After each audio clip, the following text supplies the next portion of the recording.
Hello दोस्तों, आपका स्वागत है आपके अपने यूट्यूब चैनल महतो मैथमेटिक्स में। आज हम लोग NCERT class 9 mathematics CBSE exercise 10.1 को सॉल्व करते हैं, जो कि बहुत ही आसान है ना। इससे पहले जो है हम इसका इंट्रोडक्शन पार्ट पूरा अपलोड कर चुके हैं। अगर आप नहीं देखे हैं तो सबसे पहले इंट्रोडक्शन पार्ट को देखिए और फिर 10.1 आपको पूरा समझ में आएगा, है ना। 10.1 का क्वेश्चन नंबर 1 पे हम लोग सबसे पहले आते हैं। क्वेश्चन नंबर 1 यहाँ कहता क्या है? क्वेश्चन नंबर 1 यहाँ दिया हुआ है फिल इन द ब्लैंक्स, मतलब रिक्त स्थानों को भरें, है ना। बहुत ही आसान है। जो भी नहीं देखे हैं कृपया वो जा करके मेरा जो है इंट्रोडक्शन पार्ट जो है उसको देख लें, है ना। और अगर आपको समझ में आता है, अगर आपको कुछ हेल्प मिलता है मेरे इन वीडियो से, तो प्लीज़ चैनल को सब्सक्राइब कर लें और लाइक शेयर सब्सक्राइब और कमेंट ज़रूर करें कि आपको कैसा लग रहा है ना। आइए हम लोग बढ़ते हैं एक्सरसाइज की ओर। सबसे पहले बोल रहा है क्वेश्चन नंबर 1 में, the centre of a circle lies in dash of the circle, मतलब एक सर्कल का सेंटर कहाँ होता है? भाई सेंटर कहाँ होता है किसी भी सर्कल का? सपोज दैट ये अगर सर्कल है तो इसका सेंटर कहाँ होगा? बीच में होता है, मिडिल में होता है। बीच वाले पार्ट को बोलते हैं इंटीरियर पार्ट। ये तो सारा हम बता चुके हैं, तो इसका हो जाएगा क्या? इंटीरियर।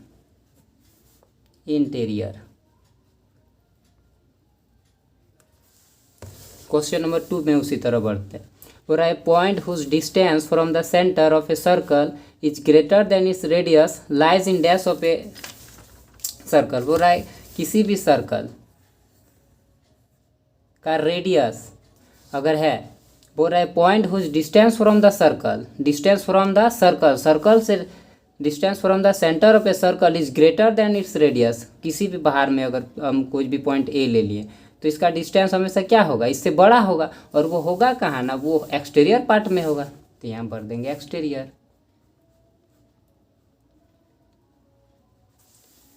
थर्ड नंबर क्या कह रहा है? क्वेश्चन नंबर 3 कह रहा the longest chord of a circle is a dash of circle. तो longest chord of a circle होता क्या ना? Diameter. It's diameter is a longest chord of the circle. Diameter. Fourth बोल रहा है एन आर कीजिए dash when its ends are ends of a diameter, है ना। क्वेश्चन नंबर 4 कह रहा है एन आर कीजिए dash when its ends are ends of diameter, जिसका एंड क्या होता है? डायमीटर पे एंड करता है। तो ये सर्कल है, ये इसका डायमीटर है। इसका आर्क अगर ये है, suppose that A B arc है, जो कहाँ ख़त्म हो रहा है? डायमीटर के एंड्स पर। और डायमीटर का भी एंड्स यही है ना। डायमीटर का भी अंत बिंदु वही है जो आर्क का है। तो ये क्या बन गया ना? ये एक सेमी सर्कल बन गया। तो यहाँ भराएगा सेमी सर्कल।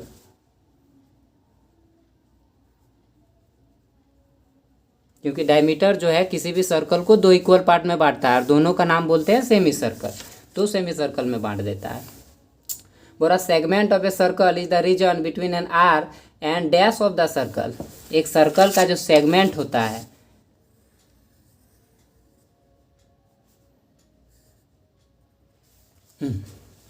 बोल रहा है क्या?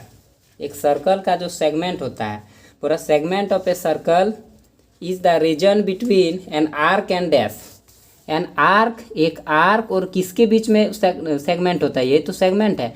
आर्क और कॉर्ड के बीच का जो पार्ट्स होता है उसी को हम लोग सेगमेंट बोलते हैं, जिसको हम लोग बता चुके हैं कि जो पहले इससे पहले वाले वीडियो में, है ना, इंट्रोडक्शन पार्ट में, तो उसको क्या बोलते हैं ना? कॉर्ड। 6 नंबर बोल रहा है circle divide the plane on which it lies in dash parts.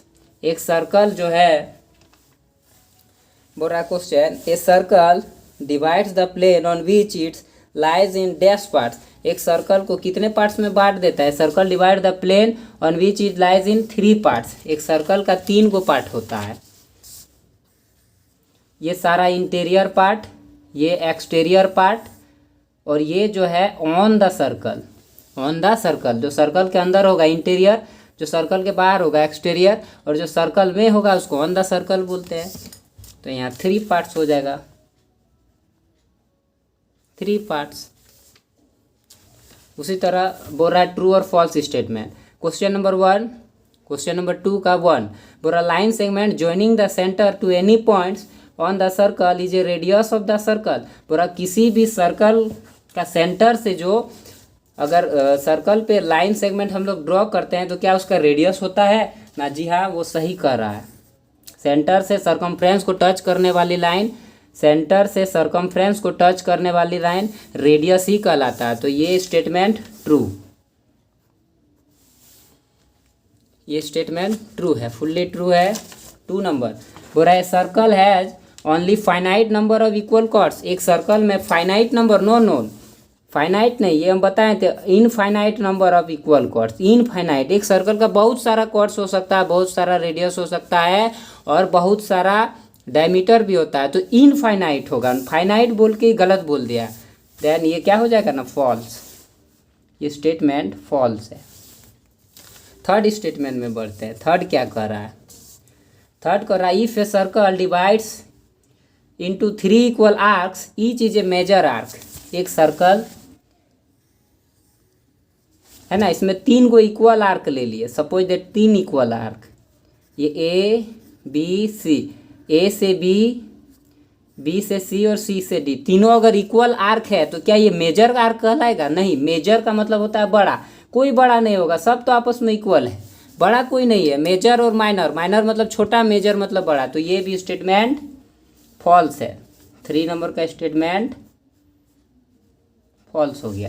4 number बोल रहा है chord of a circle which is twice as long as its radius is a diameter of the circle. एक circle का जो radius होता है अपना diameter का 2 गुना होता है ना? यस, चूंकि हम लोग जानते हैं डायमीटर इक्वल टू क्या होता है? 2r।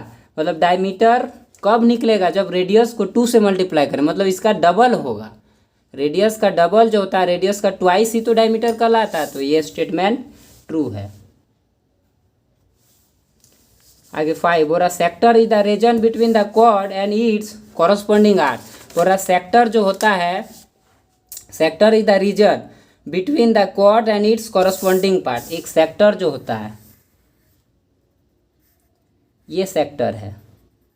ये बोल रहा है क्या एक कॉर्ड और उसके कॉरस्पॉन्डिंग पार्ट्स का रीजन है? नहीं, कॉर्ड्स का पार्ट को तो हम लोग बोलते हैं सेगमेंट, सेगमेंट बोलते हैं उसको, सेक्टर कहाँ बोलते हैं? सेक्टर तो 2 रेडियस और आर्क के बीच में बनने वाले पार्ट को हम लोग सेक्टर कहते हैं, बट यहाँ तो बोल रहा है कि नहीं, कॉर्ड और आर्क के बीच में बनने वाले पार्ट को सेक्टर कहते हैं, तो सरासर ये गलत है, तो ये टोटली फॉल्स। देन नेक्स्ट आगे बढ़ते हैं। 6 नंबर है circle is a plane figure. क्या सर्कल एक प्लेन फिगर होता है ना? Yes, circle is a plane figure, true, circle is a plane figure. अगर आपको समझ में आया है तो प्लीज़ चैनल को सब्सक्राइब कर लें, इसी तरह का इन्फॉर्मेटिव वीडियोस आपको आगे मिलते ही रहेगा। और चैनल को ज़रूर सब्सक्राइब करें और लाइक शेयर भी करें और कमेंट करके बताएं कि आपको कैसा लग रहा है। कुछ आपको ज़रूर इससे हेल्प होगा, है ना, हेल्पफुल वीडियो ही आपको मिलेगा और एनसीईआरटी का पूरा सॉल्यूशन आपको इसी चैनल पे मिलेगा। फिर मिलते हैं हम लोग नेक्स्ट वीडियोज़ में। इसके आगे वाले एक्सरसाइज में थ्योरम सारा प्रूव कराएंगे, ठीक है? तो चैनल को सब्सक्राइब कर लें। फिर मिलते हैं नेक्स्ट वीडियो में, तब तक के लिए जय हिंद।